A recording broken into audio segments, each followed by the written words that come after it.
to the show. That's how I start, just like that. I'm here today with a longtime friend, former Strikeforce champ. Shit, man, his fights in the UFC are some of the best example of how you should use jiu-jitsu in a fight. The great Jake Shields. Hello, Jake. Thank you, Give Matt. me some, fucking brother. so pumped, dude. We've been friends for years. I'm doing a seminar at your academy today. Nate Diaz is coming. He was almost going to come to the seminar with us, but he slept in a little bit.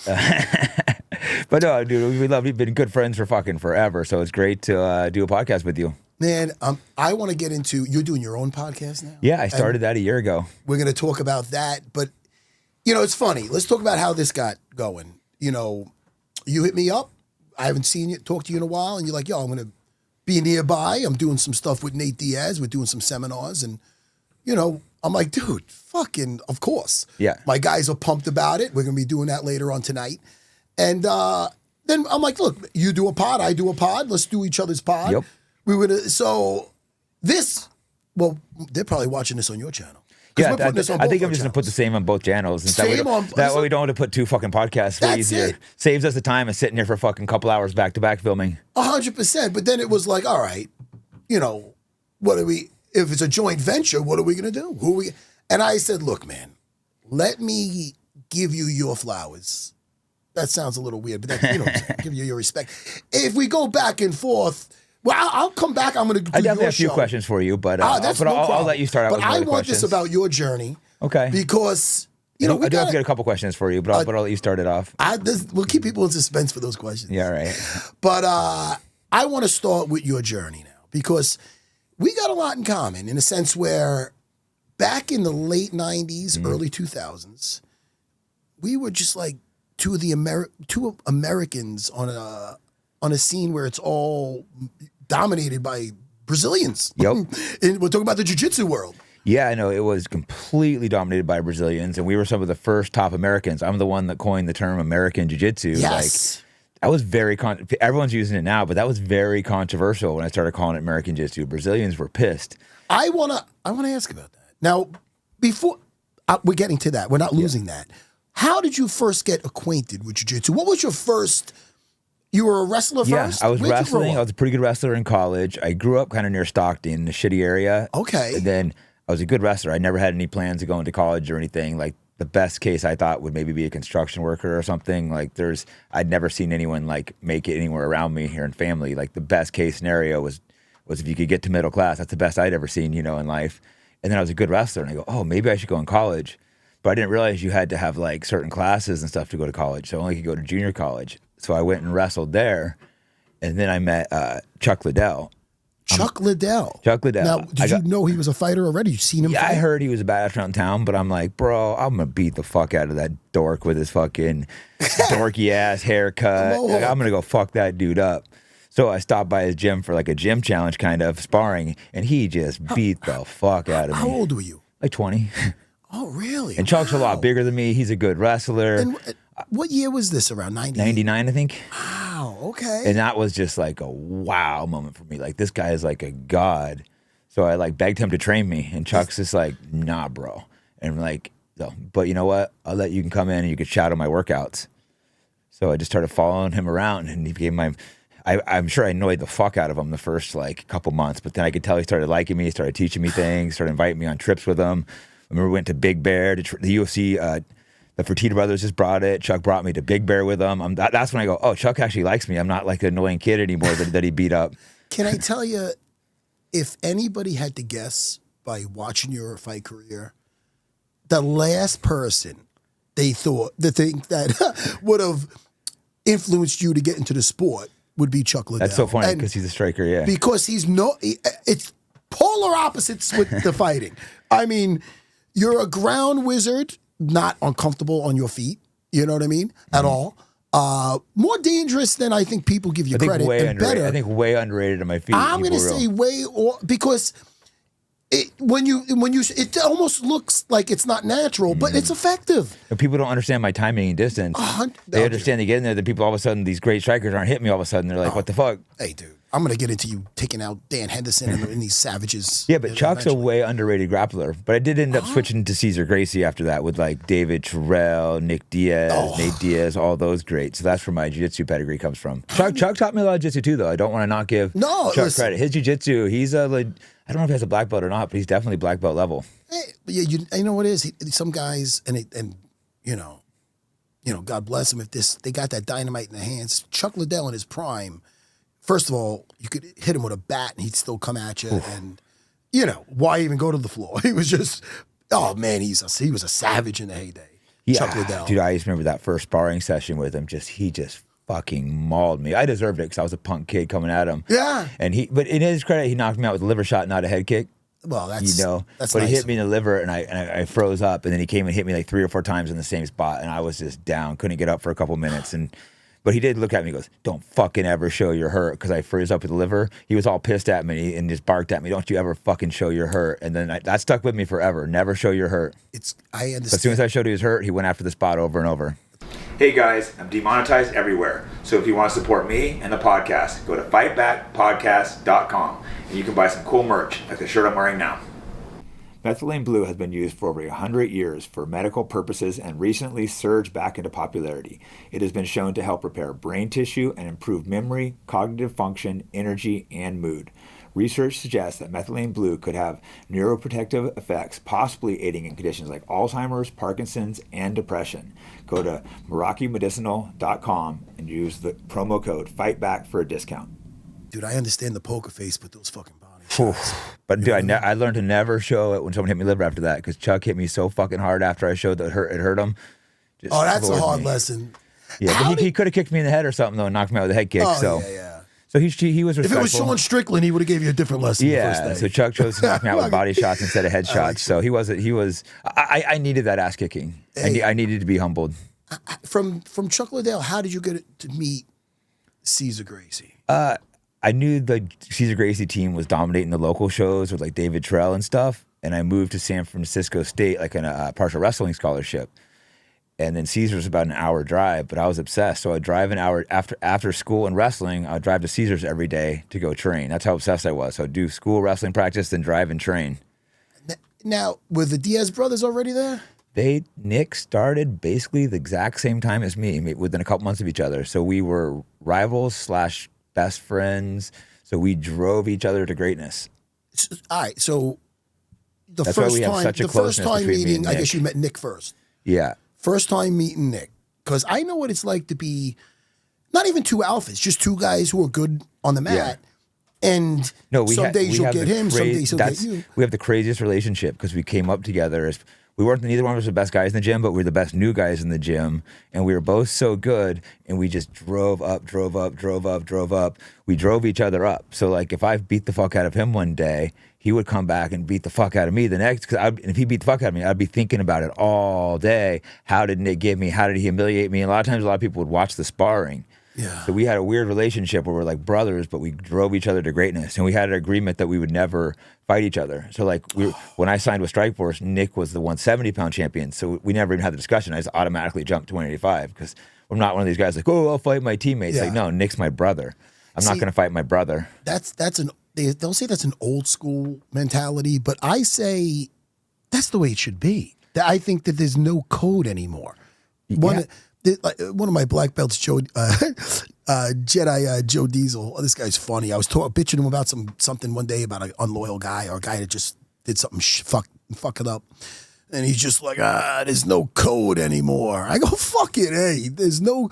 There should be something unwritten. I mean, what happened with Marab and Aljo is a beautiful thing, how that worked out. Perfect example of it, because these guys all say they'll fight their friends and shit. There's no code. You just explained that perfectly. We had a code. Yeah. We had an agreement. We have a brotherhood. We had each other's backs. We were willing to stand. I know if 100 people come, Nick's going to stand back by my back and die with me. He's not going to fucking be like, oh, what am I supposed to do? I know that's a brother that's going to die with me. How am I going to fight a man that I know will die to protect me? And especially if you realize it's more than just money. I mean, it's just the relationship. The money comes and goes, and you're gonna really just risk your friendship? No, over like something it's like the that? closeness of me and Nate too. Nate's like my little brother. I took him under his wing. That's why we do seminars together all the time. And business wise, we never have contracts or anything. We've never had any disputes over money when we go and do shit together. It's just always, it's very simple because we both we're like brothers. It's something like what you just described with Nick is very similar to myself and Ricardo Almeida. You know what I mean? Even though he's a little bigger, you know what I mean? He could have been the giving out more of the beatings, but we would have battles. And there was never any chance of us competing versus each other because he was bigger. But you get that bond it's hard to describe. You know what I mean? I don't think you can describe it as someone that doesn't fight. That when you're just beating the shit out of each other, but you also have to trust the person not to hurt you badly. So we would train really hard, and neither one of us ever injured each other. Nick was my primary spar partner. Neither one of us ever hurt each other, and we sparred hard.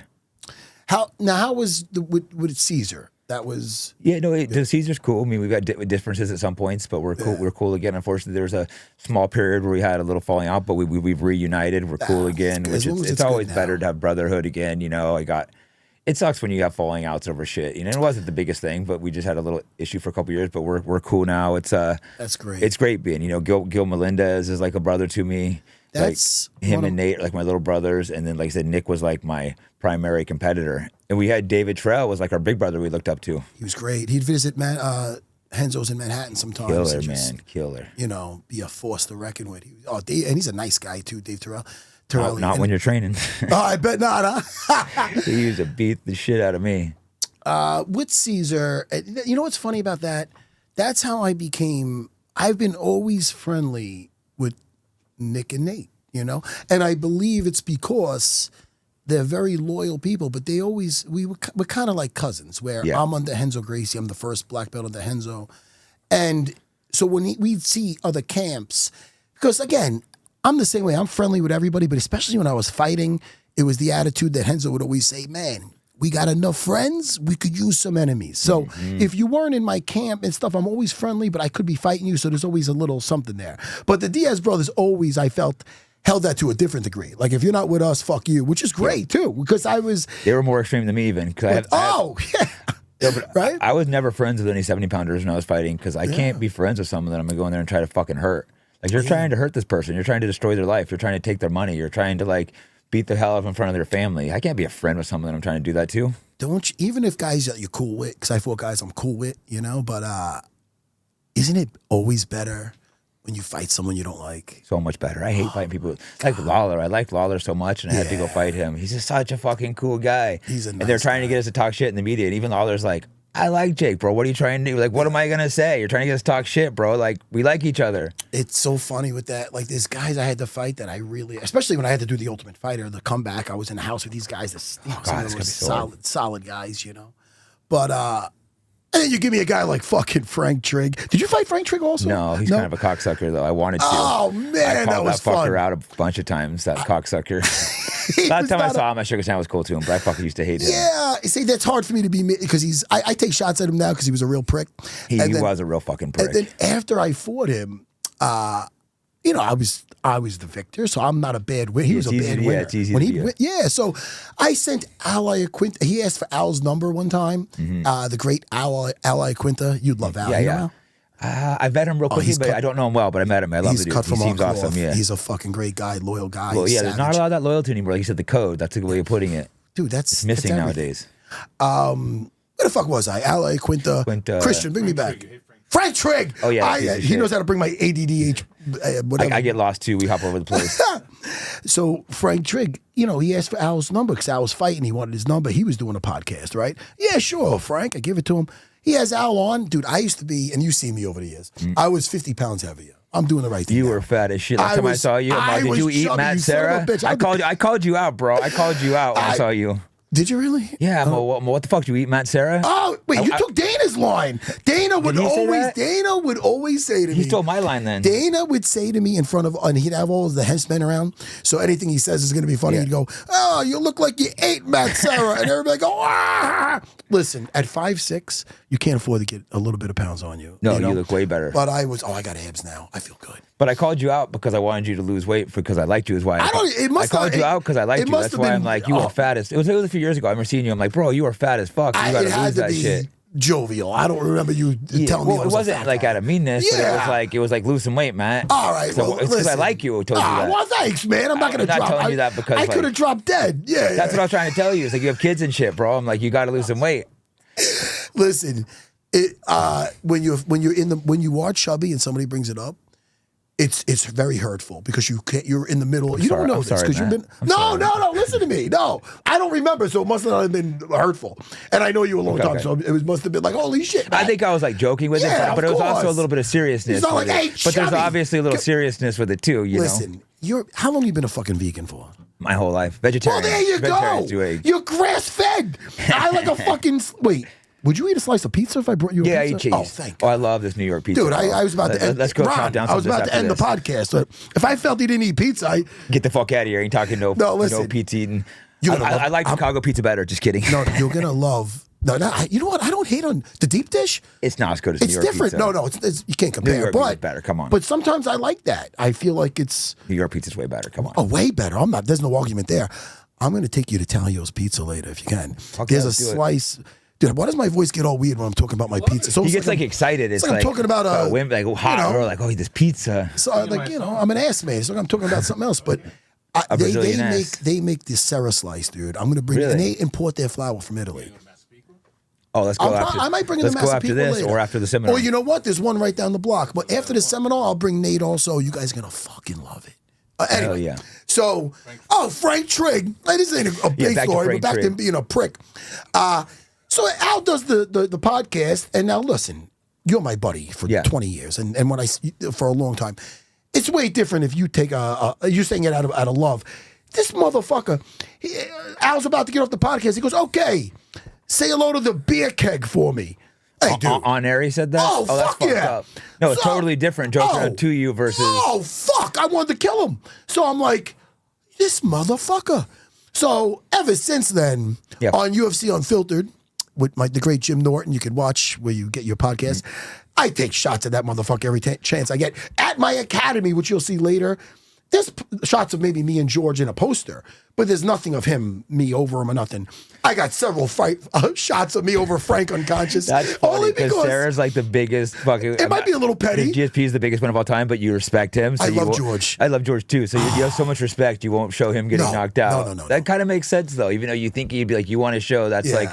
That's one of the most epic fights ever. No, I'm when anybody. When you knocked out George fucking St. Pierre. Thank you. When anybody brings that up to me, and even in front of my wife and kids, I'm always like, thank you so much. I go, just don't watch the rematch. Whatever you do. I always take it like Jake. But that's still a magical moment, bro. You don't want to take anything away from yourself. I watched that last night because the guy's like. He's like, oh, Matt Serra was a younger guy. Didn't know who you were. He pulled up that fight. Who's that? Who's this? Sneeko. Sneeko. Yeah, so he's the YouTuber. He is a streamer. Did he like the fight? Oh, he loved it. He's like, wow, this guy's good. I'm like, he's kind of cool too. Oh, thanks, man. I think he might come up with Nate and come by the seminar. Yeah, good, man. Nice. And and it's funny because when you brought up Sneeko, I know him. I'm a fucking hermit. I just watch MMA, my fucking movies. I love movies. I'm a movie guy. I'm at my academy, so I'm not with the fucking I'm kind of the same, young kids with the YouTube shit. I don't know but I saw him with Sean Strickland. That was with me when that happened. I brought him to the gym to train, to film one of my fighters, and Sean goes, hey, you want to spar, Sneeko? That's kind of fucked up, bro. Sean calling Sneeko out to spar. And I wasn't there, and Sneeko agreed, and I come back, and I told Sneeko, don't spar him. But he's like, oh, bro, I already agreed, so I have to keep my word. So I'm like, that's fucked up that Sean called him out. It'd be different if Sneeko called Sean out, and then he beat him up. No, I think he gave him a fair warning. I think I seen a clip. I don't think Sneeko understood. Well, I told Sneeko what was happening. Sneeko thought it was like a friendly sparring session that Sean wanted. You should have done his research on that. I know. I did tell Sneeko though. I'm like, hey, bro, he's gonna fuck you up, and just you can't really complain about it after. You look like a bitch, and he never said anything about it after. You know what I like? I like that you listen. Nowadays, there's no fucking repercussions for the young, for the generation, or especially with the social media. Yeah, it's true. I like that you took out Michael Jackson. That guy. Michael Jackson. I remember it because the guy hated bitch. being called Michael Jackson, but yet he comes out to a Michael Jackson song, if I remember correctly, which is very odd to me. But I believe he was being a loudmouth and disrespectful. Yep. What happened there? Yeah, he was running his mouth on Twitter. He fights in the UFC, might say our same weight. Obviously, he's not a good fighter. But if you're an active, like I would never fight around a person. But if you're my weight in the UFC and you're talking shit, we agreed to fight on site on Twitter. We had an agreement to fight on site. For the people that don't know, this is the guy that beat CM Punk. Yeah. Yeah, he's a shitty fighter, but I'm retired. I'm older. We're the same weight class. So he was talking shit, calling me racist. He's like a quarter black, and he's calling me racist, which is fucking ridiculous. 100%. He's like over the top. Like he grew up in some rich, all white fucking school, 1/4 black, and he's like a big black power tattoo. He's like, fuck white people, fuck crackers. So he's just a piece of shit racist, which is weird because. So I walk into the UFC PI and I see him hitting bags right there, and I'm like, "Oh, motherfucker! Here we are. Here we are. Here we are. Let's go. Let's go. You want to get in the cage or you want to do it right here?" And he goes, "No, bro. Let's go do it in Houston." I'm like, "What do you mean? We already agreed to fight on site." And he's like, "No. I can see him like getting scared. Houston." And I go, "We're doing it right now." So I started walking towards him. What's in Houston? I think he like had his gang there. Would probably wouldn't have backed his little bitch ass up anyways. He was just trying to get out of fighting me. And it's a one-on-one situation. Yeah, so I went after him, and then like I was there with like Dewey Cooper. I went over him. He's a trainer. A couple other guys. They grabbed me, held me back, and I'm just like. But then this dude starts barking, talking hella shit. That's what I thought. So Dewey lets me go. Okay. So I go over, threw him on the ground, just start. Chuck, he felt like a little girl. What did we take him down with? He felt like a little girl. I just threw him, you know. Like I had sex with girls stronger than him. Just threw him on the ground, got mount, started open hand and slapping him, going like, "You're a little bitch." Bam, bam. It's the beauty of jiu-jitsu. But then like Dewey and a couple other guys pulled me off. I wish it would have left me a little longer. And then Dewey, who's like a black, he's strong, like very pro-black. I don't know what to call it. He's not racist, but he's very, very pro-black, but in a respectful way. Yeah. This guy called him like a Uncle Tom Coon for taking my side, who's his friend, over him because he's a quarter black. Dewey was not happy about that. It's like, what the fuck? You look at people as people. So if this guy's a piece of shit, isn't that crazy? he's a piece of shit. Because Dewey's black, he's supposed to take this guy's side. He's a piece of shit. 100%. This guy, he tried suing me. He pressed charges. And they ended up, he called the DA. The detectives were laughing about it, but he kept calling over and over. I had to deal with it for a few months. I had to get a lawyer. They eventually dropped it. But he was really pushing the DA, trying to get me thrown in jail. He tried suing me, but then the lawyer dropped his case. Like, so he's just such a punk ass little bitch. Yeah, F you, Michael Jackson. Yeah, fuck that dude. Yeah. He's like an embarrassment. Like nobody, he can't walk in any gym without getting beat up. Like imagine if someone agreed to fight you on site and then you see him and you fucking run. And then you sue and you get beat up. Well, that's the thing with the and we fight the same media. fucking weight, bro. Yeah. I'm retired. Like it's not like you're getting some guy off the street and just smacking him around. No, that would be me being a bully, but that wasn't the case in that situation. It was there was a little clip of it, went super viral. I wish the whole thing was on camera because I think the UFC has it, but they won't give it to me. He's like running around the gym, hiding behind bags, he's like running around the gym. I'm chasing him around the gym. And he's like jumping behind a bag, jumping here. There's just it'd be one of the most hilarious things if we had the whole video. Wait, who has got that video? The UFC. Oh, shit. But I don't think, I haven't asked for it, but I don't think they're going to give it to me. I never call in favors to my friends, but I might hit Dana up. They have it, the UFC, because the UFC PI cameras, he's like hiding behind bags and shit, trying to hide behind, and I'm like chasing them all throughout the gym, bro. Dude, and it's like two grown men pro fighters, and everyone there is like laughing at him, like, what the fuck? And a few people are kind of trying to stop me, and then... Hey, listen, that's fucking awesome, by the way. It was hilarious. I love that shit. You know what I mean? Because gym fights are normal, bro. This is the only one that guy pressed charges over. You've seen, there used to be back in the day so many gym fights. Oh, the Gracie Challenge we used to have. When I say that I exceeded my, my dreams, where when I first found out about jiu-jitsu, it was the Gracie. You ever see the Gracie in action? When the Gracies were fighting, before MMA, they were fighting other styles. Seen some of it, yeah. I saw some of the Vale Tudo stuff over in Brazil, and then what was sprinkled in on these tapes was dojo challenges. Yeah. Now, I don't want that shit now. Don't go showing up. No, but that's how it used to be in the day, though, yeah. But I'm like, oh, maybe one day because when I first started doing jiu-jitsu, I'll have my own school, and I'll have one of those challenges and shit. And then I ended up doing all right. But the point is, that's fucking how it was back then. No, it was when we were starting our training, it was hardcore. People would come in wanting to fight us, and I would get sent as the guy to fight them a lot because I was young, like ready to fucking jump. I'd be excited to. I remember Nate was like 16, making Nate fight like grown men. We were like abusive to him, but he was so successful. I don't feel bad now looking back, being like, man, me and Nick were so mean to poor Nate. There's a thing on YouTube where there's Nate having like an open-handed fight with some muscle-bound wrestler. Yeah, we used to make him fight these type of dudes all the time. Great. But Nick, he was like 15 and shit. young. But he was way more scared of me and Nick than he was of anything. So he was a soldier, bro. We tell him to do it, he did it. He would just always keep a straight face. I'm sure he must have had fear inside, but he would just be like, if me or Nick told him to do something, Nate just followed instructions, bro. He was a fucking soldier. Dude, there's no magic pill. You understand? And that's what I tell my young fighter, Tommy, all the time. Like, you got to be in that you got to put that time in on the mat with your brothers and fucking just grind and put that work in. There's hours and hours of the mat. Tell me about, well, first of all, you just spoke about it, jiu-jitsu in the 90s. There's jiu-jitsu schools on every block now. Now, jiu-jitsu evolved, with the leg locks and the evolution of jiu-jitsu. It's never been more efficient than it is right now. But back in the day, it was 100%. Whether you did the sport, but it was 100% for fighting. It was all for fighting. Now it's a sport, yeah. I can't watch some of this shit nowadays with the fucking. I don't shit on it because it has its place. No, but it's the leg entanglements. It's moved away from scissoring. Fighting. It's just fucking. I'm like, what am I looking at? I go. They don't want when you fought.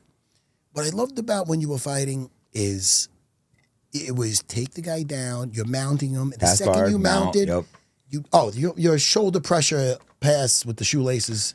I love it. Yeah, I've been doing it since the 90s. My half guard pass. Like, I'm like one of the people that originated that body lock pass, and that's popular now. Oh, 100%. Well, I didn't invent it. People were doing it before me, but I was one of the people that really pushed it, Everything nowadays has a name on it where if they name it first, it's fucking. Dude, I didn't know I was doing the fucking. What was I doing? Oh, I didn't know I knew K-guard. I'm like, I know K-guard? I don't know what that is. Oh, right fuck. Now. That's people the try entry asking. For the leg lock. Some dude was trying to, interview, like guy Derek will talk about later, like, oh, you're a black belt. You start asking about these stupid moves as like his test. I'm like, shut the fuck up, dork.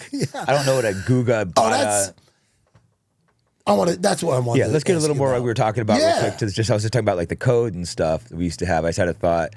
How there was like a really hierarchy in the gym and like an order. Like I was thinking when I was saying, like, if we told Nate go do something, he did it. If like David Trell told me to do something, we did it. Was it like that in your gym too? Like if Henzo said do something, you just kind of followed orders and did it, right? Like you said about the knuckleheads coming in. Like this is like right now. Once in a while you get an unruly student, but they understand that there's definitely could be repercussions in jiu-jitsu, and so they come in with the right attitude. Back in the 90s, I don't know how it was on the West Coast, but in this Manhattan. On 27th Street, when Gracie Kukuk, that first academy, the knuckleheads that would come, the worst guys were the traditionalists, because jiu-jitsu came on the scene with that first UFC, and it shit on all the other arts, which obviously over time everything's important. But at the time, it almost was like they thought they wasted their life. So they'd come in grabbing our throats, poking our eyes. Damn. So me being one of the senior guys, Henzo would always put me with guys that. Dude, I'm popping arms. If Henzo says to do something, you just do it, right? That's what I'm talking about. There was kind of like that code of a hierarchy of the gym. The guy above you. Respect. You tell him do something, you do it. And it's like there's this code and hierarchy in a gym. And like some of these kids don't understand it. I don't know if you know Gordon Ryan. Of course. Like, I always compliment him because as he got better than me, he still treated me as his senior. He's always been respectful. Because he understands the respect that we're like the guys that come before him. That's why I respect Gordon so much. He didn't get like, oh, I could tap you now. Gordon still is like, oh, like Jake and GSP are my seniors. Like, what do you mean? It's like there's like a code thing at the gym. It's a circle of life also. Yeah. I would listen, to this day, if Henzo's got a fucking something for me to do, I'm there. Like Henzo's like, that's my, Maybe it's stupid. Never outshine the master. We just follow, we just followed orders. That's how it was. Oh, so like, 100%. Like if me and Nick told Nate something, he was a soldier. He's like, all right, I got to go do this. It was, and again, we were back in the day, the school, even the fighting, like there was no money in it. Like you're fighting because you want to fucking fight. That's why it was so crazy. There's no money or fame. So it was just dumbass and knuckleheads in there. Like we were so retarded. I can't believe we ended up being successful. It like turned out, but my first couple of times fighting in the UFC, I'd get back from Atlantic City and tell my friends, man, I was signing autographs and stuff. Like, yeah, right. Fucking get out of here. And I'm like, nah, man, I was. Yeah, like it was weird. Like, and now the sport just people didn't know what it was. And I remember going to Japan. Well, Gil Melendez, I knew him. He was a party buddy. He thought I was full of shit when I was telling him I was doing this fighting. So I brought him to Caesars one day, and then he just got mauled by everyone. So he's like, what the fuck? Oh, and I think Nick, I brought Gil, so then Nick made Nate start coming. That's how they started training. So Gil's like, because me and Nick were competitors. Yeah. So he's like, he made his brother start coming to train with Gil. Gil Melendez is what a Savage, fighter. man. Is he retired now? He's retired. Everybody's He getting maybe older. would do one He more. has a school. He has a couple of schools. He's doing really well. Yeah.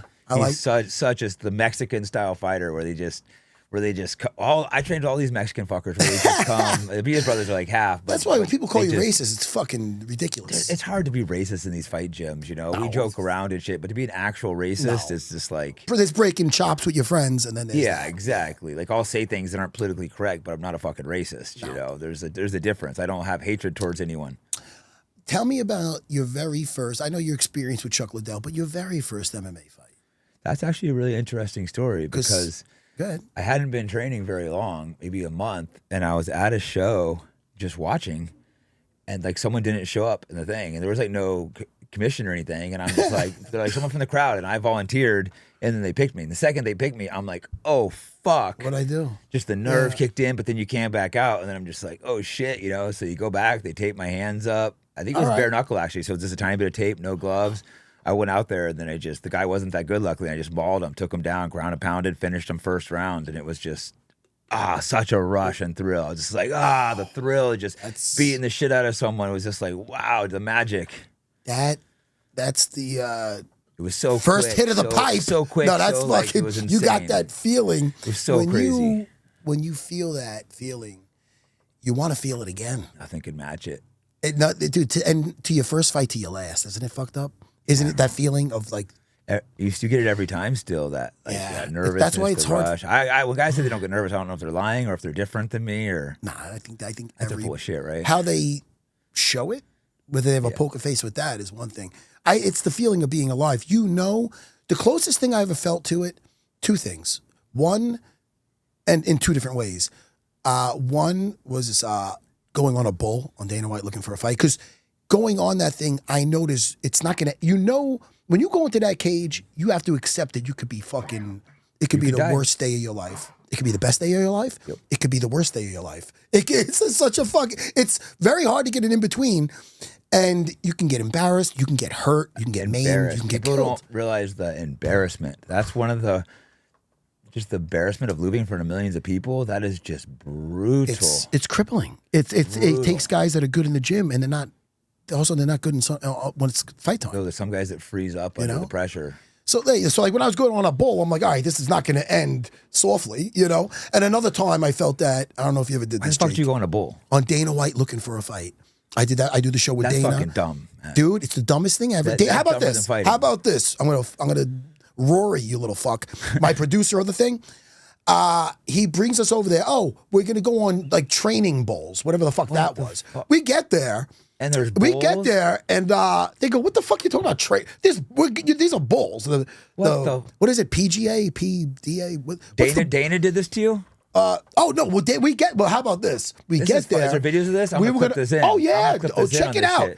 I'd have you look it up, Christian. But I don't know if you can. It's the Dana White. I believe it's a Texas episode. One of our Texas. We were there more than once.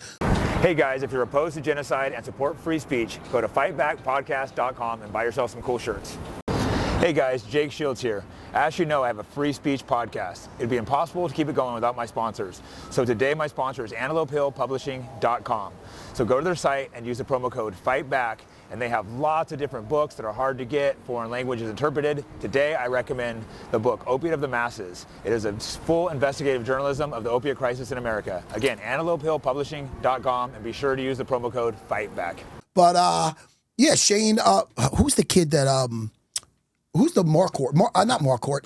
Who is the Sugar Sean O'Malley? No! Who's the one with the spiked blonde hair? He did the cartwheels. He's a karate guy.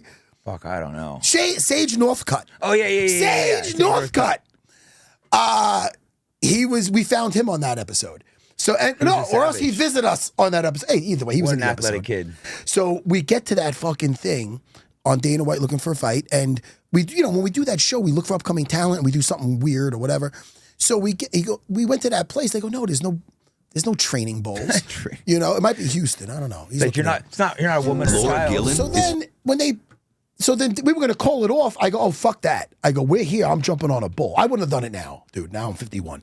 I was probably 10 years 51? ago. I'm 51, bro. Oh, shit. I got abs. Can I show you my abs? Yeah, you look Can I show the good. world my I abs? thought we were like the Come same on, age. man. I'm pushing it out now, too. You, like last time I saw you, you were like fat. You look You got to great. keep fucking bringing that up. Well, you're not anymore. I know. You can. I'm brutally honest with my friends. But dude, I look good now, though. No, you do. Thank you so much. Thank you. So fuck Frank Trigg, by the way. Sorry to interrupt you. Fuck Frank Trigg. Fuck that guy. I said I was cool with him. I'm not cool with him again. He talks shit about you. Fuck him. Listen He's my to me. enemy again. Fuck that guy. I wasn't Frank a Trigg. huge fan. I love the I shook fact his that hand we're last both in time the I saw right him. I thought mindset. about it. Like I shouldn't have shook that motherfucker's hand. He's a No, piece I'm of nice shit. to him You now. remind me what a piece is. He's very humble. So should I be now. nice to him again? Let's be nice to him again. I mean, I'm getting Frank Trigg on Trigg's here. cool then. Frank Trigg, I want you coming on this show. I can't believe he called you fat like that behind you. That's different than joking around. That's fucking bullshit. He didn't do it friendly. And like, you he was hooked breaking him up with balls. the interview, bro. That's a piece of shit move. He took a shit on me. That's a piece of shit move when you introduced him. That's why. Look, I'm chubby there too. I was chubby on that ball. But that's still so a this piece is of me shit on the ball. Look at my face right there. Come on, Ron, you can say it too. I was chubby, but it's okay. Look at how I land. Ron got beat up by Nate already last Look night. How I land on Wait, my I want to see fucking feet. replay. I want to see it one more time. I was distracted. You're thinking of Ron getting roughed up by You got Nate fucked up by Diaz. Nate last night. Look at this. Wow! Oh, fuck. I still kind of landed on my Not too ass. bad though. But I anyway, want to get on that fucking bull. listen, I wouldn't do it again. We got there and I go, Fucking look, retarded. we came here to do it. I'm doing it. Dana, I give Dana Dana do it? Dana fucking did it. Really? Dana almost had his head crushed. It was Wow. It was fucking Man, if I'm retarded. worth a couple $100 million, I ain't getting on a fucking bull. Yeah, dude, that's Hundreds of millions. my of dollars wife. worth. She made me promise never to do shit like that again. But the only other thing that scare me or give me that feeling like fighting, you know what I'm gonna say because he does it. Stand up fucking comedy. I did that on the show too on the LA episode. I stand by that performance. I had one bit and I used it. It was a Rocky bit. So the LA episode of Dana White looking for a fight, you can watch my one and done with the stand up. Not I'm all right with stand up, but the stand up. Yeah, no, Did you ever do stand up no, comedy? I haven't. I thought about it, but I get nervous thinking about it. I got offered to do that that UFC show. What's the guy's name? Mark Hunter. No, there's a comedian. Matt Hunter. Mark. His name. There's a comedian What the that fuck's does. Matt? It's Mark Hunter. Not Yeah, Mark Hunter. Something else, Hunter. Is it Mark Hunter? It's, is that his first name? I think it's fucking. God, I know this guy. Super nice guy. But he tried to get me to do it. Yeah. Maybe I would, but I get so nervous. Like, what if I just fucking bombed? Dude. That'd be so embarrassing. The first thing I said to them is that I like the setup because I can get to any of you motherfuckers in 2 seconds. I get to the guys in the rafters. Yeah, if you guys don't laugh, I'm gonna fuck you Yeah, up. you get them started, but I'll tell you Maybe right I now. should do it, man. Just to. If you want to put it on a bucket list to conquer some people are jumping I'm out of getting a little planes. nervous thinking about it. But maybe I should test myself. Go ahead, man. What do you got? A knock joke or something? No, don't use those. You're Jake. Don't fucking do it. I gotta think. It is a fight crowd, makes it a little easier. Listen, so it's like a bunch of fight I fans had, you know who was there?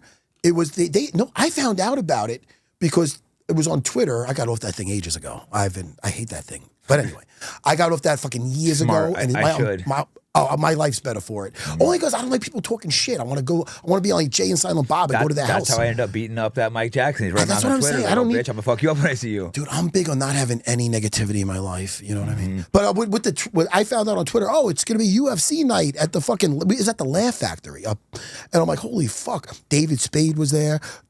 Tony Hinchcliffe. Yeah, he actually wrote for Dana. A ton of comedians are big fight fans. It's crazy how many Isn't big it? comedians I know. It's like all these big comedians all know us. I know it is fucking.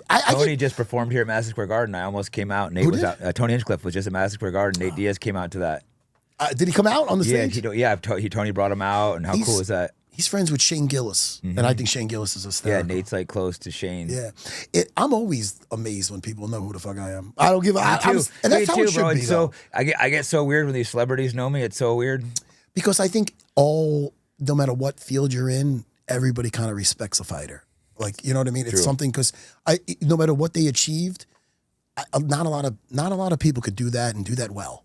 No, it takes a lot. I think every man should do I think it should be mandatory in high school to do a fight, like a PE class or something. To think of how much putting these kids through a 2-month training camp to go and fight in front of the class that would just it would make them better men, I think. As a fighter, and I brought this up before, and I didn't come up with it. It's Longo always said it, and isn't it it's not just about being a tough guy. The mental toughness you need. That if you get a guy that it's so easy at a bar, especially with some liquor or anywhere, you get disrespected. It's easy to fight at the drop of a dime. I was talking about this with I think it was Keith Jardine who was in here. But you get that same guy, and you say, all right, you're not fighting right now. You're fighting that guy a week from now. And you're fighting that guy a week from now, and that's going to be in front of 50 people. Let's see if he shows up. No, it changes it a lot. Right? And Well, that's just in front of some people. That's not in front of the fucking But world. then we had millions of people watching our fights. Well, I don't know. In high school, sometimes you'd be like, "Oh, meet after school." All day you're nervous. Oh, being it's like, 3 o'clock "Fuck, high." bro." You're just like all day. You're just nervous as shit, being like, "Fuck, bro, I got this fight after school. Don't want to get humiliated in front of people at school." Shout out to 3 o'clock high. You've seen that movie. I'm a movie buff. haven't You're not seen a movie that. guy. I don't watch very many movies. You're a but book I guy. start watching. I read. Yeah, I read and shit. Tell me, what's the last? You definitely you're what is it? What's it? The war one? The fucking Lord of the Rings. No. Oh, you into fantasy shit? I read all kinds of shit. I hop around different stuff. Oh, I could talk about that all day. I was going to talk about the not the Book of the Five Right now, I'm Rings. reading What's some that? David Icke stuff, some conspiracy theory stuff, all the weird shit out there. I read all kinds of different stuff. I hop around. But no History. TV, no series, no. I know. movies. I do. I was watching TV for a while, but nothing good's been coming out. Mobland, bro. Okay, Did I you like haven't watched that. Sopranos?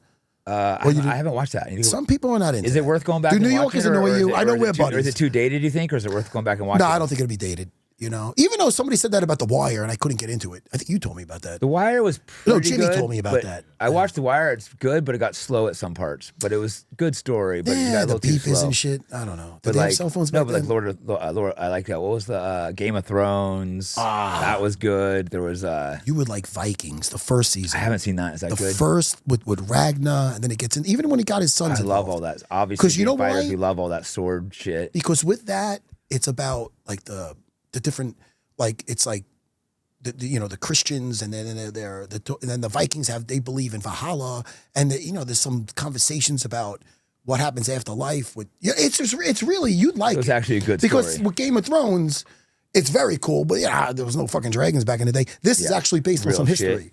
Fucking Ragnar, his brother Rollo, and it's just my wife loved it. Lagatha. A lot of times nowadays is these girl bosses just they did listen.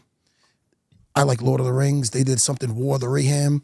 No matter what anybody tells you, it's a fucking steaming pile of girl boss dog shit. Yeah, they overdo No the matter girl any. boss Listen, stuff. I got my high hopes. But anyway, this one. Sorry, Christian, I love you.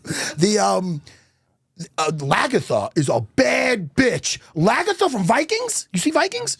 I'm gonna watch that. You just Motherfucker, told me. please. That's the show because, yeah, damn. I like it when I get a good show and you can get hooked on it. But I haven't found a good show It's in a while. rare. I would recommend, and I want to thank you for Battlestar Galactica. How do you say it? How do you say it? Galactica. Dude, thank you. I just got into a new series. I love Battlestar getting something new. Galactica. It's from the 2003.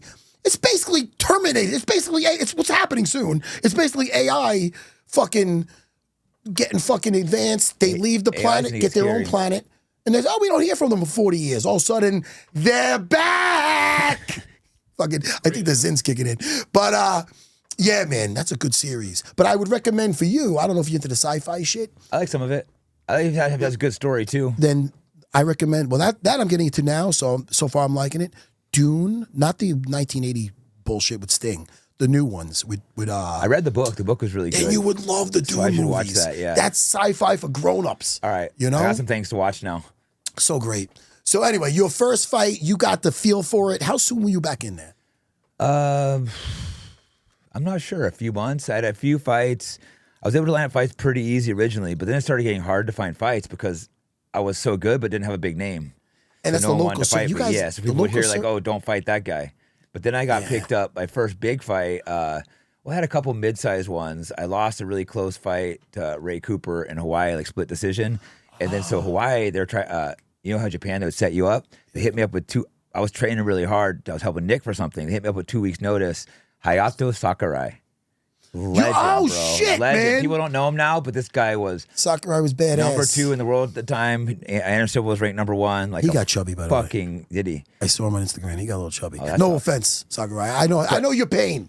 But And I no, know no. what it's like. I hope Jake runs into you and I'll fucking be like, says some Sakurai, you're shit. fat. He's like, you dumpling. Look at fucking. Don't go nowhere with that. No, but I got called over a 2 weeks notice. Dude, that's I wild. had never been on a plane, bro. I'm flying out to Japan's a flying rough to flight, Japan, bro. bro. That's a rough with flight. Nick Diaz. Neither one of us never been on a plane. We're like, oh shit, dude.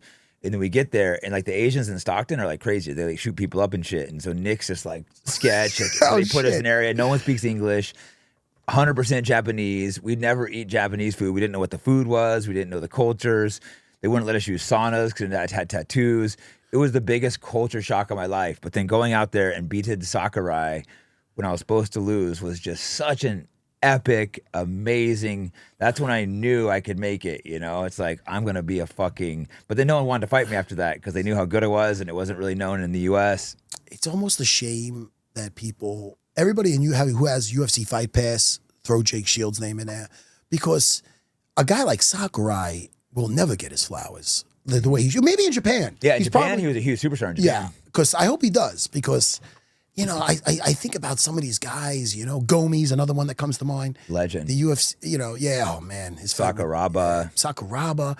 There's some of these guys that are just, you know, like some unsung heroes of the early days. Mm-hmm. You know, Shinryoki, remember him? I just ran into him in Las Vegas randomly in a parking lot, and he comes over all excited, but he doesn't speak English. We took pictures together. We were trying to I'm like, what the hell is he doing in Vegas in a parking lot? But it was just so weird. But I seen him look at Sadoki, and then he runs over all excited. We hug, shake hands. He's the one who broke that nasty shoulder lock. There's just that respect we have because we see each other. We can't speak language. It was like Aoki, and he's like Jake Shields. We're like excited and like. Nah, that's what it should be. What a weird random thing though, to run into him in like a parking lot in Vegas. That's fucking odd. What the fuck was he doing? Is he doing right? I couldn't like he looked fine, but we couldn't talk to each other. But he was excited, hugging me, shaking hands. We took pictures together. That's so funny. But I couldn't ask him what he was because no English. But it was just like, what the fuck are you doing here? Dude, that's so funny. So crazy, right? Such a strange encounter, but just the respect for each other. Because he had Gil Melendez beat him. That's right. I helped train Gil for that fight. Tough fight. You know, one of my first times I remember really talking to you was in Hawaii, getting him ready for Rumble at the Rock, and I was there with I think I was there with Rodrigo Gracie. Mm-hmm. Yeah, do you remember that? Yeah. Rumble at the Rock was so much fun, such a great show. That was cool. Hawaii was cool, you know, because it was huge in Hawaii before it was in the mainland. Yeah, it's like we were just these, you know, poor kids who never thought we had a chance, and they were flying around the world in Hawaii, like all the girls everywhere. It's like, wow, dude, this is not a life I ever expected to live. Yeah, but did you start teaching jiu-jitsu or just start having fights? I was fighting originally, but I started teaching after a couple of years. That helped me get better, I think, because you have to start thinking about moves, and then you're training with like white belts all the time. So 100%. Teaching helped me improve so much. Tell me now, there was that controversy of American Jiu-Jitsu. Yes. Let's talk about it. Yeah. How did that come about? I termed it American Jiu-Jitsu for several reasons. One, because people was like, oh, your belt can't be real. I went and because I wasn't training with the gi. I put a gi on though and went and just completely dominated Pan Ams with training of the week with the gi. It's like, oh, it looks like it's real, bitch. And then took third at Abu Dhabi like a couple weeks later. But I did it for several reasons. One, because my style is a mix of Brazilian Jiu-Jitsu and wrestling and more of aggressive for MMA, and it's an infusion. But also, I was trying to piss the Brazilians off at that time because there was a feud between the Americans and Brazilians. I love Brazilians, don't get me wrong, but there's also that feud we have still. Yeah. So, and it really did piss them off too. So I started being like, it's American Jiu-Jitsu I train. And now tons of people are using that term.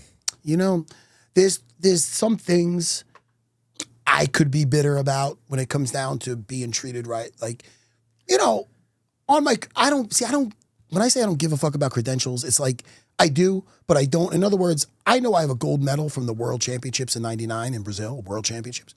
I beat two Brazilians, and then they go, Matt, now we all advanced. You know how this goes. When your team advances, you guys could split a medal. Now, I didn't ask for it. I'm ready to take out the next guy. What Renzo? Listen, you know I'm a soldier. When Renzo says, "No, man, you have to follow Matt, what Renzo says." Yeah, Matt, we're all this. Renzo, they said it sucks, to me, but if Renzo tells you have to do it, you have to do it. I just beat one of Daniel Gracie's guys to get there, but now that we all advanced, they can see it's threatened, so they go, "Look, Baja Gracie." This is before they franchised. Yeah. We're the same team. Let's split the medal. Sucks. I get a gold medal. I'm listed now as 99 as getting a bronze medal. Because everybody advanced. Because they do have major favoritism to the... So it was a lot worse back then, so it created a little resentment. That's why I started calling it American Jiu-Jitsu, because they used to blatantly cheat against Americans and stuff. Yeah, dude, I think that's hysterical. Me, because I'm Renzo's family to me. Yeah, I will, you know, it's the Brazilian Jiu-Jitsu, but we all know it's Jiu-Jitsu. It's the same shit. You know what I mean? Whatever came from Japan, anyways. So it's like it's all kind of hybrided together now. Like all the grappling martial arts. It's all the sambo, the judo. It's really all mixed together. Yeah, no, it's true. What now? Tell me, another hot topic. Tell me about you know me, I don't follow shit. Yeah. I mean, we talked about this. Yeah.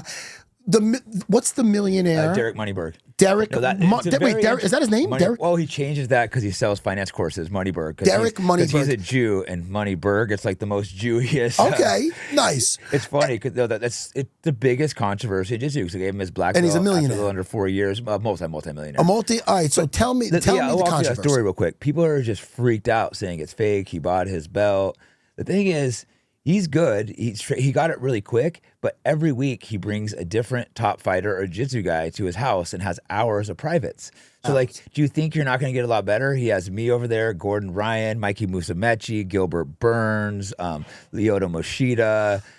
He's got like 30 guys he brings through. How old is he? He's like 46. Again, I'm not saying he's going to be a world champion, but he definitely beat a regular black belt. And people are just so enraged by him getting the belt so quick. But like, I'm not going to, I'm the one that made the decision, but I talked to a bunch of his other coaches too, and they agreed. And like I made the decision, so no one else made the decision. How soon did he go through the belts? Like, did he just get the black belt? Did he skip belts? He went through them quick, but like he basically he was asking for them quick, and I told him no. But then so finally, I gave him a big list of things. Hey, hold on, Moneyberg. He asked for the belt. He goes, "What do I got to get to this time?" So I gave him this long list of things that I didn't think he could meet.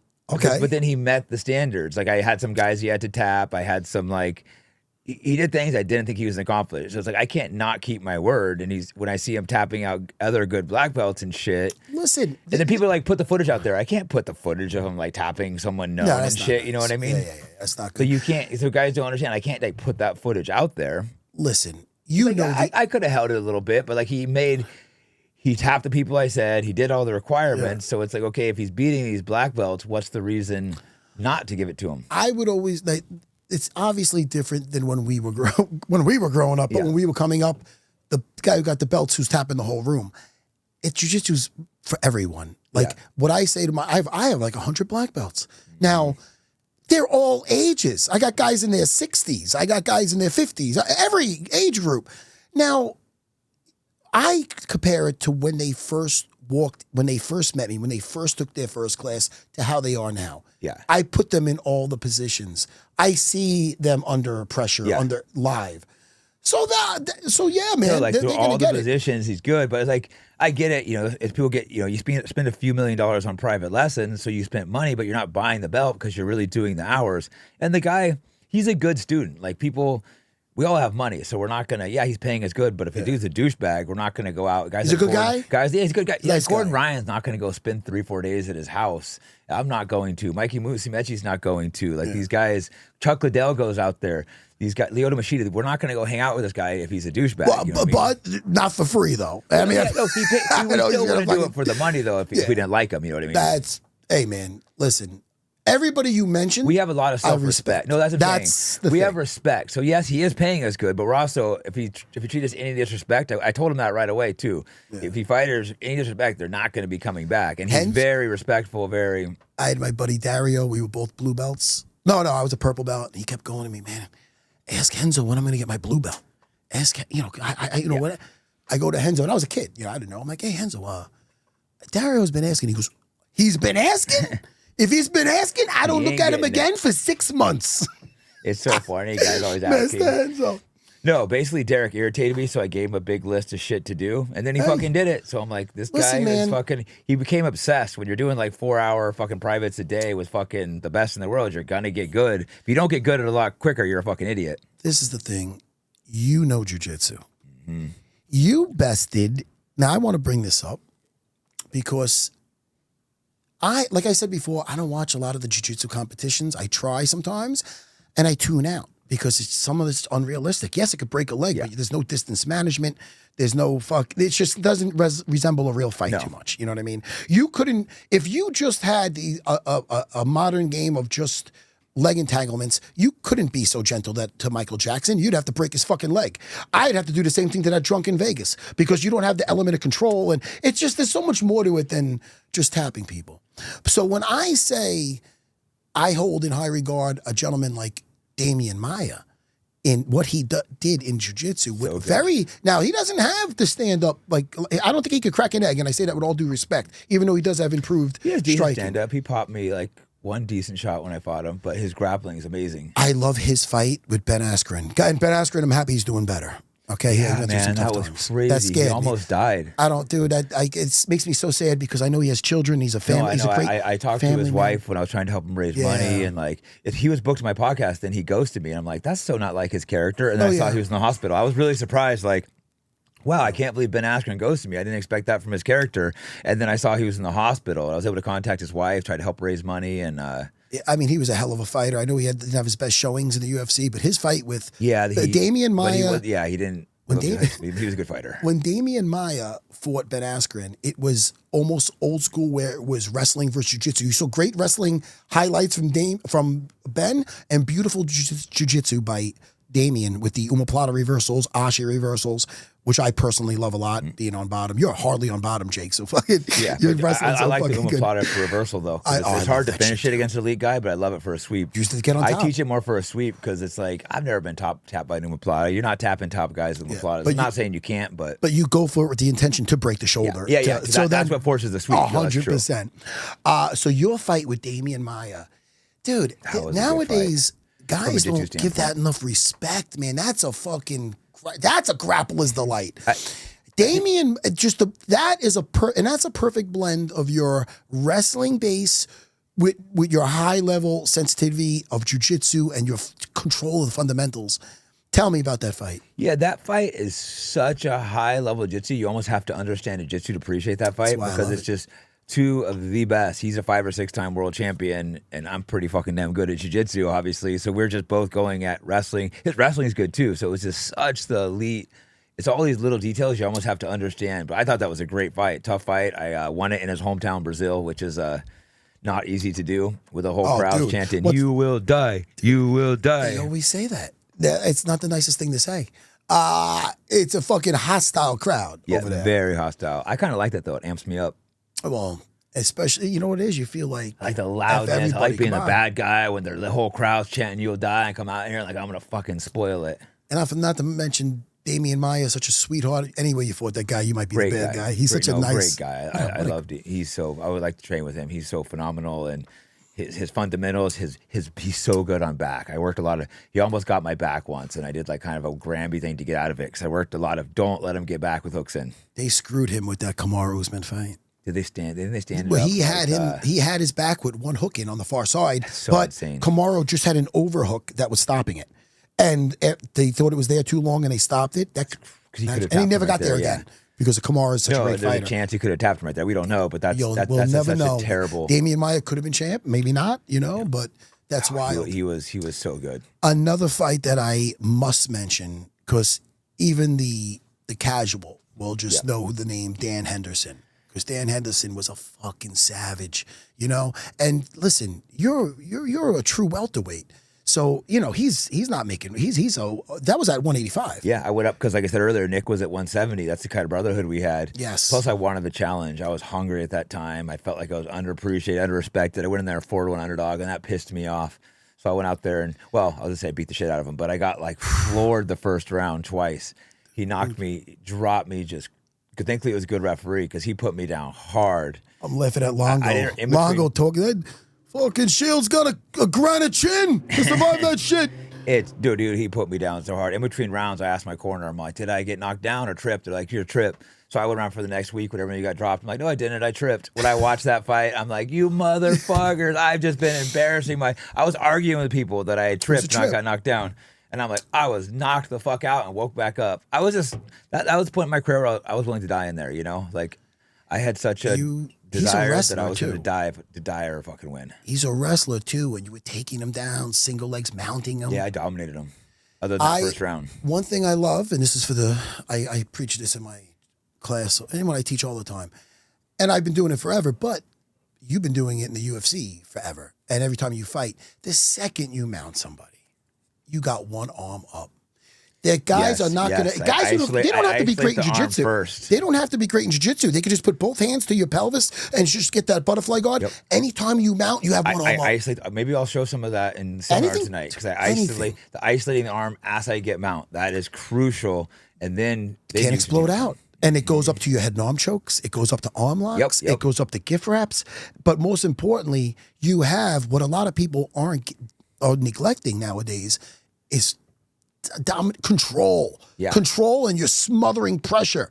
Where a lot of guys now, they're not, especially no gi, they're not trying to get mount because they know they can get right on the leg. If they're not there's good. not many guys that have that like passing pressure that just do that anymore. It's like you don't.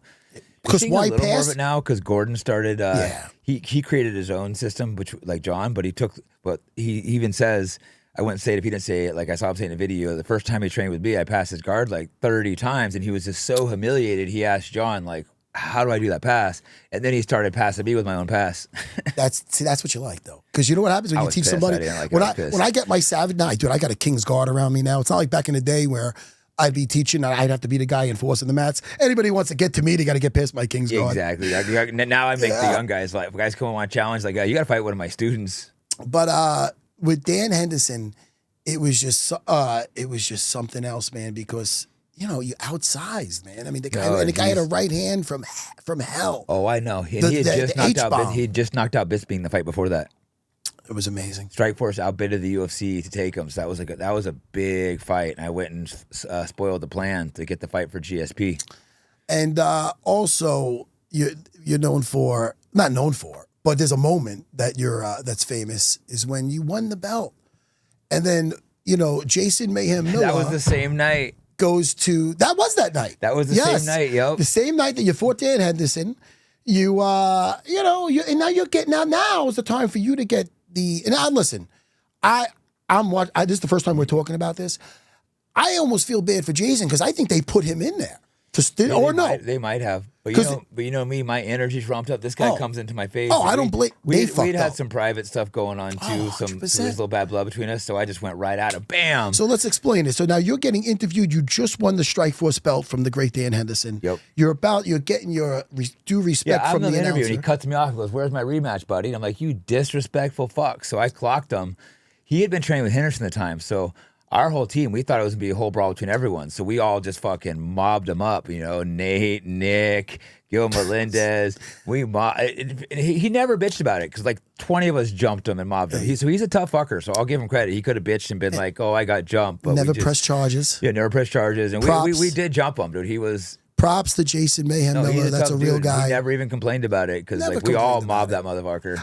I think he's probably one of those guys that's from the similar cloth. He's an old school guy. He knew he had it coming. Like if I was in that situation and I got jumped by the crew, I would know I had that shit coming. Yeah, man. I think whoever those fucking producers, that was Elite. What was that? Was that Strikeforce? Yeah, I think they might have, because how did he get in the cage? Exactly. You can't just walk in a cage. They put him in there, so he might have got fucked up. They did the production. I didn't even think about that. That's funny. They might have got it, but I just thought this disrespectful. We were already feuding over some other shit. So that's a production issue. They fucked that up, and it was the first time I think on like CBS. Or something. It was CBS Live TV.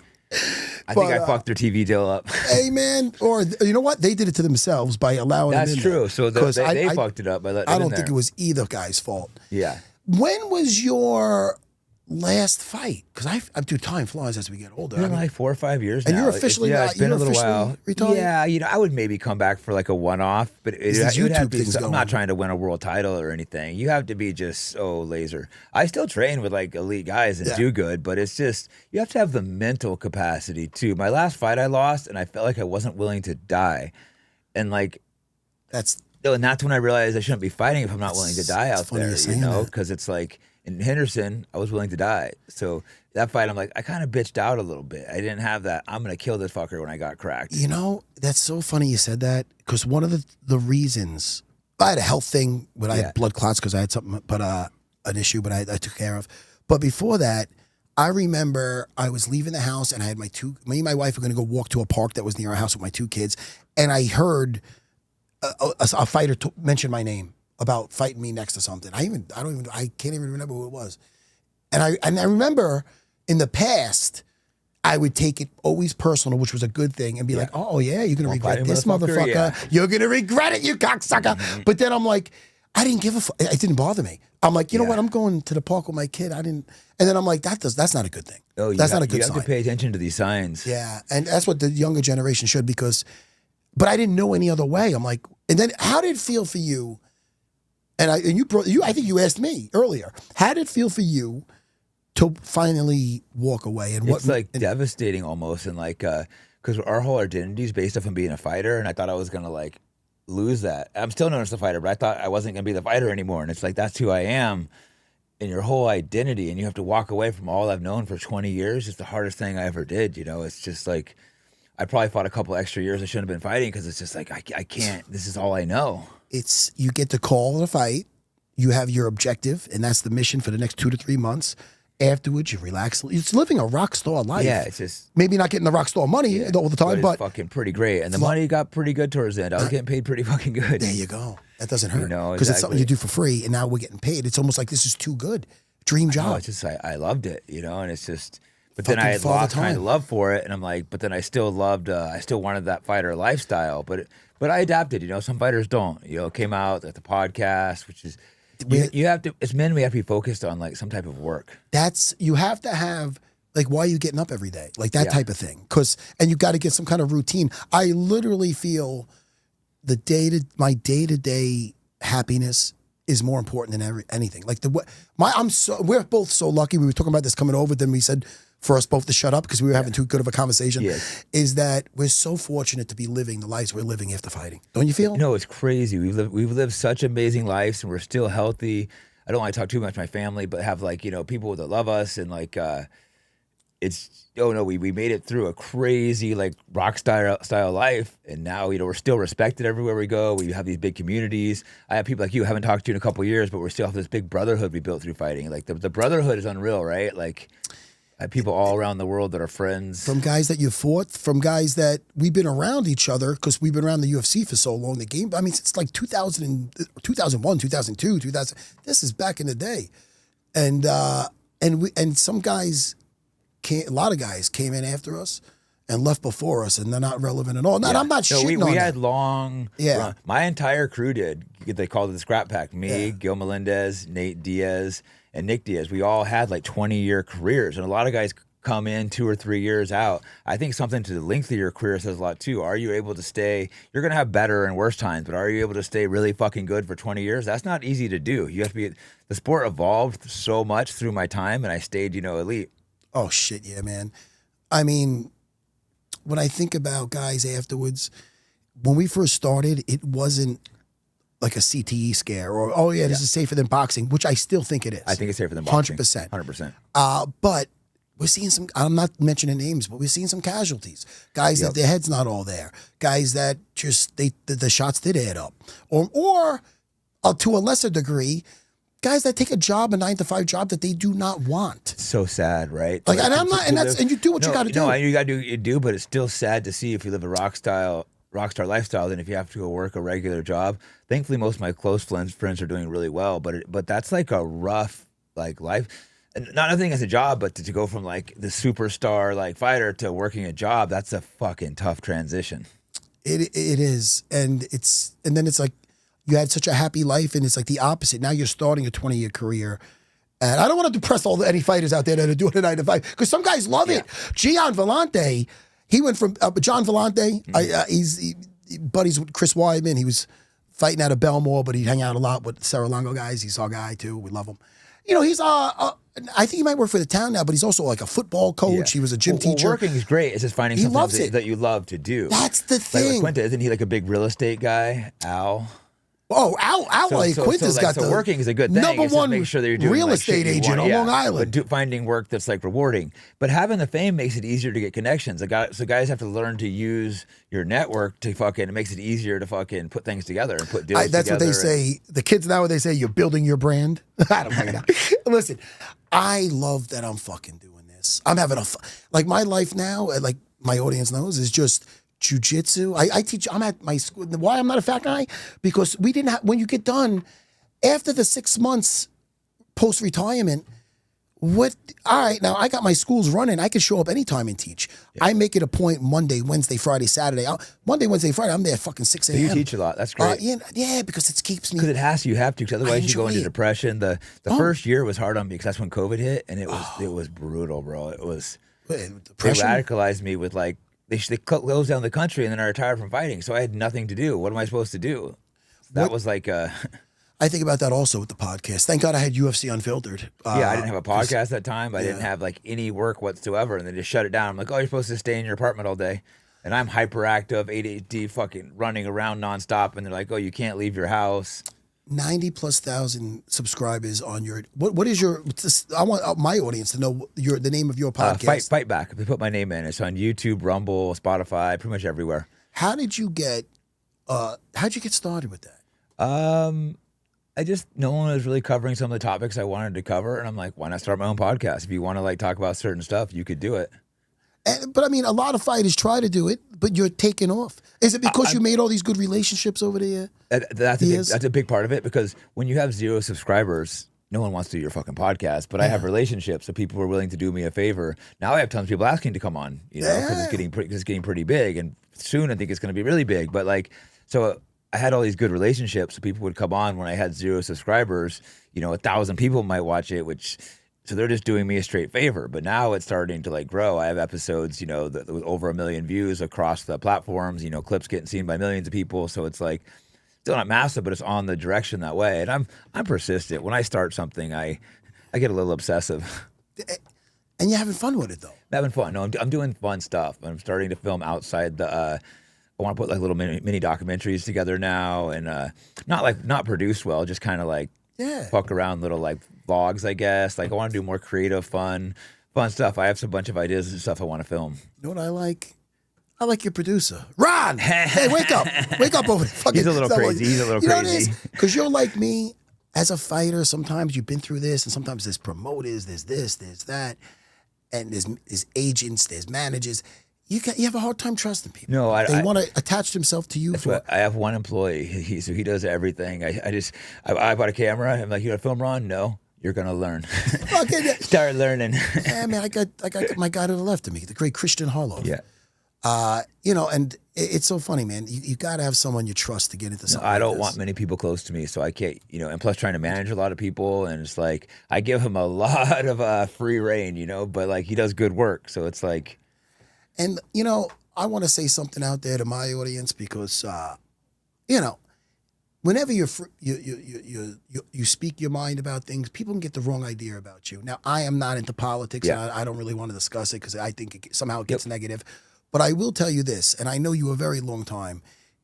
You're not a racist. You're definitely not an anti-Semite. I know that about you. The funny thing is the Derek guy is Jewish is the funny part. That's the controversy makes that even funnier because people call me an anti-Semite because, I'm anti-Israel. We won't get into politics, but that's, I don't want to see fucking kids get blown up. Having children seeing that, we won't get into it, but it's just, I don't like that. And I don't like controlling our government. And that doesn't mean these organizations deliberately label you an anti-Semite to try to scare people from speaking up. It's a very deliberate thing. And listen, whenever I think of anything over there, yes, anytime children are getting killed, it kills me. When I see terrorists go into Israel at a festival and people are getting raped and killed. That's terrible too. Everything, it's all said. I want to love everybody. Right? Isn't that the new punk rock? Sorry, that's from Superman. Yeah, spread love. And people really shouldn't speak about politics unless they deeply understand an issue too. 100%. Like Nate doesn't speak about politics. And I tell him, don't. People are like, don't. Know your wheelhouse. What's Nate's opinion on this? It's like, Nate, ask him your fucking self. I'm not his spokesperson. I'm not publicly sharing someone's fucking opinions if he doesn't share them. I believe, but I'm just saying from how I feel, I know you. I'm just saying that. Besides everything, you're not an anti-Semite and you're not a racist.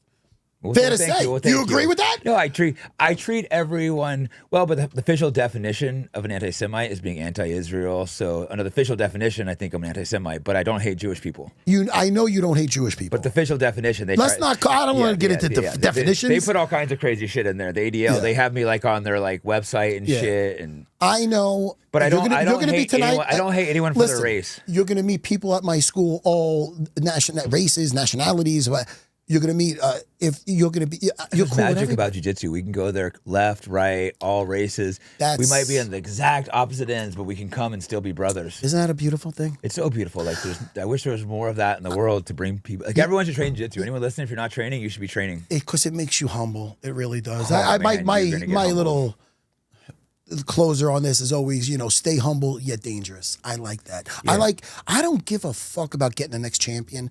I like making good people dangerous. I can't control what's going on in the world, especially in the Middle East. Anything. I can't. Long Island is full of assholes, but I can control what's going on in my school. Yep. I'll bounce a motherfucker real quick.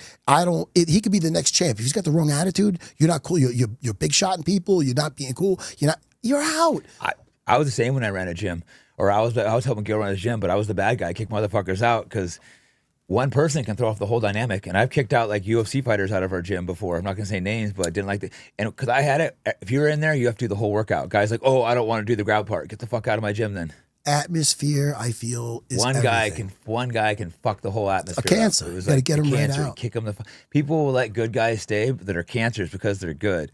I was always very extreme with no, like you're on page. We're a team. We do things together. We do this. If one guy's starting to give attitude or cause problems, you're fucking out. It's the right fucking attitude. And like I like it. How a seminar it was like I'm like, oh, should we fly? You're like, no, for my students only, and that's good. You know why? Because I knew I'd pack it in. And one time I had Kat Zangano over, and she's a sweetheart, and she showed great stuff. The only annoying people were like some creepy fans of her. I don't listen. They might have been nice guys if you were listening. Yeah. But my point is, she's gonna leave that fucking seminar thinking, man, there was some really moronic people. That I'm like, they weren't my guys. They're tied into you, yeah. So my people are all. You're gonna have all good people. I sent the invitation to some Alongo's people. Nice. All people. They're gonna be good. Well, I think you have to be like strict. Respectful. With like when martial arts academy, there has to be strictness. People can hurt people. They can have attitude. I even have it where. And this you might feel is a little too. I play my music. I'm not old school. I do. It's my island of misfit toys. But I have it where I don't want guys walking around shirtless. Yeah. Only because I got my wife, my girl. No, that makes sense. It makes it a little more. I can see it both ways. But gyms are shirtless, and I think gyms. Yeah. Whatever the policy of, I have no problem following. I've been gyms at both. I have whatever the policy is. Look, I'm not saying for you. Well, I'm saying a lot for of times, everybody. like on the off hours, we do sometimes like shirtless, the pros. Yeah. But then when like it's the later time, shirt's mandatory. I think that's a good way to do it sometimes too. Sometimes I love Longos to death. Sometimes I take my daughter there because Ray Longo's holding for my daughter Angelina. She's got a kickboxing match coming up. She's 16, and I walk her in the back always because it's like a co-ed dressing room over there. I'm like, what the fuck? Gyms, you have to make sure there's no fucking sleazy people. You keep an eye on some of these sleazy fucks in jiu-jitsu. Somebody changing in a towel or something. Like, oh, hey, listen. No, I definitely keep an eye. Unfortunately, there's always a few sleazy people around, and some of these. So many instructors like sleeping with their students and shit that's like seems so classless to me. I've had people, listen, I have a lot of families at my school, and I've had people meet their significant other at my school and have a family. And that's nice if it happens organically. But I know the predators out there. But the guys exactly. Like, I'm not saying you can't fall in love with like something, but there's so many of these guys that like prey on the students. And that's smashing dashing at my school. Get the fuck out of here. No, I would fire an instructor doing that shit. It's like you can't like.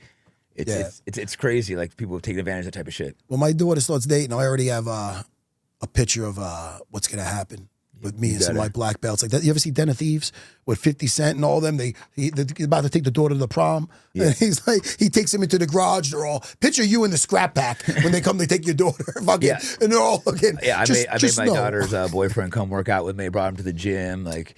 But he was super respectful, wanted to learn. Now he's like pretty tough. He's like training, but I got choked him out a few times. Just knows. Let him know, let him know, hey, we're coming to the gym. He was respectful. He's like, yeah, I'm going to go with you. He's just like, if I get beat up, I get beat up. I had to like show him a few things. Dude. But he was enthusiastic and he was down to go with me and get beat up. Hey, being a father of daughters as we are, and we talked about that. They do that to the alphas, Yeah, we only get daughters. It's like a known thing with alphas. God gives us daughters I think it's to rebalance the world, and I love it. I'm so happy. People always think disappointed. It's like, I love daughters. It's just little princesses. It's like when people go to me like, oh man, are you gonna try for the boy? No, fuckface. I'm happy with my daughters. Oh yeah, what the fuck? You try for a boy? You got a boy? Yeah. Oh, you have all boys? Okay, beta. No, we'd probably be too hard on our sons too. We'd probably have like a.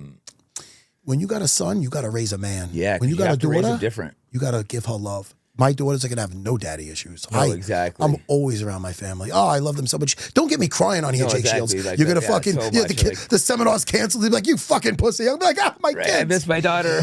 But hey, man, I talked your ear fine. I love your fucking journey. Yeah, we're gonna have to do another one since I didn't get to ask you very many so- questions. I wanted to ask you a bunch more questions, but we'll have to do another one at some point soon. Why don't I just jump on yours? We could do it virtual. Yeah, well, we'll figure it out. We'll maybe wait a few months because I'll probably post this one of my things still after you post it, and then we could do something later. 100%. So if you got nothing, there's so much I could talk to you about still. So man, go ahead, shoot. No, I'm only kidding. How many fucking White Claws are we having? You know, right? All It this wasn't Bud very Light good. I was a seltzer. little hungover, so I was drinking that. But then I have a coconut water too. No, It's but I had all kinds of balance. things like all your fights, the GSP. But I think we got to wrap up soon. The GSP win though, that must have just been like, how did that feel? First of all, Because I let the wanted to crowd beat know at him home. so bad, and I fell short. GSP destroys everybody. You had a close fight with him. You had a 25-minute battle with Still GSP. You knocked him the fuck out though. So Well, thank you. So it must have felt good. This is why we made the most this thing about you, because if it was about both of us, we'd just be going back and forth. But yeah, that was my Rocky movie. Like That was a magical moment. You were one of the biggest underdogs to win. You came in and knocked him the fuck out. And I love GSP. Yeah, we all love was George. Still like yeah, and he got his revenge, George. He got his revenge in Montreal. George was a savage. George was so. When I fought him that second fight, he was just such a his fucking jab, his takedown timing, his distance range. the fucking jab. Can I tell you about the jab? Hurts, right? But sometimes in sparring, like I would let guys like, and he was whipping me. But I'm like, sometimes I use it to draw them in where they think they're getting like it's bothering me, and then I'd shoot a right hand. He was so on it. He was hitting me with that, and you see me like this, Bam. And then when I shot it, he shot in. It made me look even his slower. Timing so good with his takedowns and he was so jab phenomenal. leads everything. See, this is what I do. You gave me a compliment about my win. I go talk about him kicking my ass. That's how it should be. But it was a beautiful, like watching you knock him out. I just watched that again last night. You beat the shit out of him. He was really coming though. You dropped him like 3 times. Yeah. He did not want to lose that fight. You know what it felt like, Jake? It felt like when you're having a good day of sparring. You just knew. Yeah, I seen a lot of it coming. You were just like, I'm going to get this guy that night. And to be fair, like with you, he expected some shots. He didn't expect me to shoot. He didn't. He thought I was just going to be a stand-up battle. Yeah. Oh, no, I'm sorry. With me, he didn't expect me to stand up. Yeah, and you were just zinging him. Yeah, like so. He thought you were going to be shooting. He thought his wrestling was just so much superior, which it was. That's why I knew if I fought him with you could get him down and gotten him down. Yeah.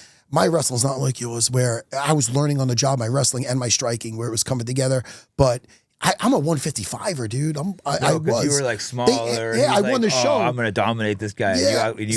But he did not want to lose that fight though. You could see towards the end when he was about to go out. He kept trying. They let it go probably a little too long. Not really too long, but they let it go right to the limit. He ended up tapping, Yeah. But he was bested. But I had the element of surprise, and thank goodness I have heavy hands, which I didn't know when I even started striking. And that's you either have it or you don't.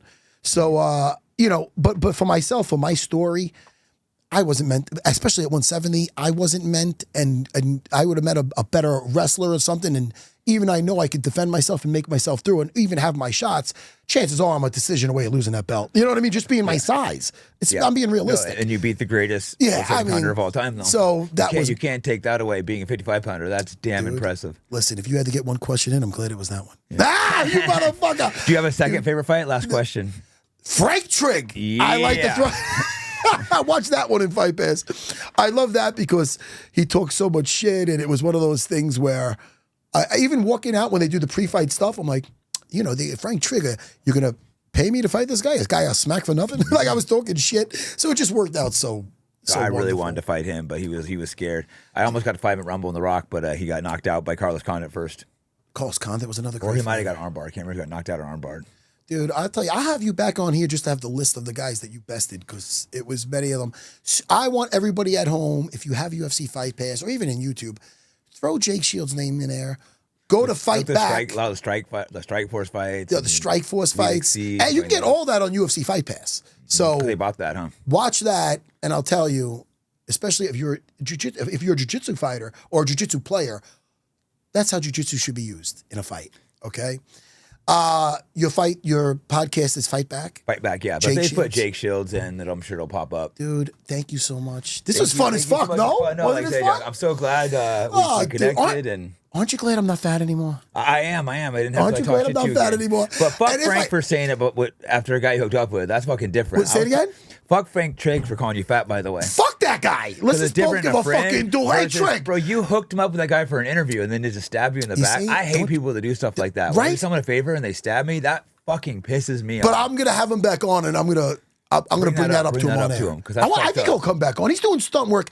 I think he's a little better person than he used to be because I talked to him a couple years ago, and I'm like, you know what? I went and shook his hand. I seen him in Abu. But now you made me saying fucking him again today. I seen him in Abu Dhabi, and I was like, "Hey, what's up, Trig? Oh, you want a rematch?" I was kind of fucking with him a little bit, fully ready to unleash a right hand, only because I don't know. We're a little crazy, but he was very jovial and stuff. He's a stunt guy now, and I think he's doing good with stunt work. And he's a referee, and it's kind of ironic that I got abs and he's a little chubby now. But besides that. The great Jake. 10 minutes shitting on Frank Drake. Fat fuck. Jake, man, thanks. I'm so happy you guys are coming to my pod today. Thanks a lot. So. All right. Take care. Stay humble, yet dangerous. Cool. Let's go. As many of you know, I have many controversial guests, so that comes at a cost of being demonetized everywhere. So if you want to support the program, go to fightbackpodcast.com, and I have all kinds of merch on there, whether it's jiu-jitsu, fighting, political, and other accessories. And thanks for the support.